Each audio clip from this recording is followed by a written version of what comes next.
আসসালামু আলাইকুম গাইস, সবাই কেমন আছেন? আশা করি সবাই ভালো আছেন। আজকে আপনাদের মাঝে চলে আসলাম আরেকটি ভিডিও নিয়ে। আজকে ভিডিওতে থাকছে আমরা বাংলাদেশি ভাইরা কোত্থেকে বাংলাদেশি পণ্যগুলো কিনে কিনে থাকি। আর আসলে এখানে আপনারা পাইকারি এবং খুচরা দুইটাই পেয়ে যাবেন। এখানে বাংলাদেশি সব পণ্য পেয়ে যাবেন, যেমন মুড়ি, চানাচুর, বিস্কুট, ডাল, বিভিন্ন রকমের দেশীয় সামুদ্রিক মাছ এবং ফাঙ্গাস, রুই, কাতল, ইলিশ বিভিন্ন রকমের মাছ পেয়ে যাবেন। সেই সাথে সেখানে আরো পেয়ে যাবেন শাক সবজি এবং নারিকেল এবং শুটকি। আর অনেক দেশীয় অনেক পণ্য পেয়ে যাবেন, আদা রসুন, দেশীয় চাউল, এছাড়া বিভিন্ন বিরিয়ানি রোস্টের মশলা পেয়ে যাবেন এখানে। তো গ্যাস আপনারা ভিডিওটি দেখতে থাকবেন, তাহলে আপনারা বুঝতে পারবেন এখানে কি কি আইটেম পাওয়া যায়। গ্যাস মূলত হচ্ছে এটি একটি হোলসেল দোকান, হোলসেলের পাশাপাশি তারা খুচরা বিক্রি করে থাকে। আপনারা যে কেউ চাইলে এখান থেকে মালগুলো কিনে সংগ্রহ করে মার্কেটে খুচরা বিক্রি করতে পারেন। মোটামুটি এই ব্যবসাটা অনেকটাই লাভজনক ব্যবসা, আপনারা চাইলে যে কেউ ব্যবসাটা করতে পারেন।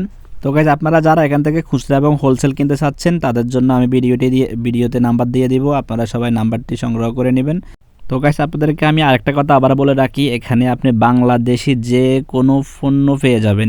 এখানে পেয়ে যাবেন হলুদের গুঁড়া, মরিচের গুঁড়া এবং বিভিন্ন রকমের ডাল। সেই সাথে আরও পেয়ে যাবেন বিভিন্ন পোলাও এবং বিরিয়ানি চাউল। তো গাইস আপনারা ভিডিওটি স্কিপ না করে দেখতে থাকুন, তাহলে সব কিছু দেখতে পাবেন। এছাড়াও পেয়ে যাবেন বাংলাদেশি অনেক প্রসাধনী আইটেম, তেল, শ্যাম্পু, লোশন, সাবান, হুইল পাউডার, আরও অনেক কিছু পেয়ে যাবেন। এরপরে দেখতে পাচ্ছেন ইলিশ মাছ, এখানে এক একটা ইলিশের ওজন হচ্ছে 2 কেজির মতো হবে। এরপরে দেখতে পাবেন অনেক বড় কাতল মাছ এবং বিভিন্ন রকমের সামুদ্রিক গুঁড়া মাছ আপনারা দেখতে পাবেন। তো গাইস আপনারা দয়া করে ভিডিওটি স্কিপ না করে শেষ পর্যন্ত দেখতে থাকুন আর আমাদের সঙ্গেই থাকুন।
তো গাইস আজকের ভিডিওটি এখানে শেষ করলাম, ইনশাল্লাহ দেখা হবে পরের কোনো নতুন ভিডিওতে। সবাই সুস্থ থাকবেন, ভালো থাকবেন, আল্লাহ হাফেজ।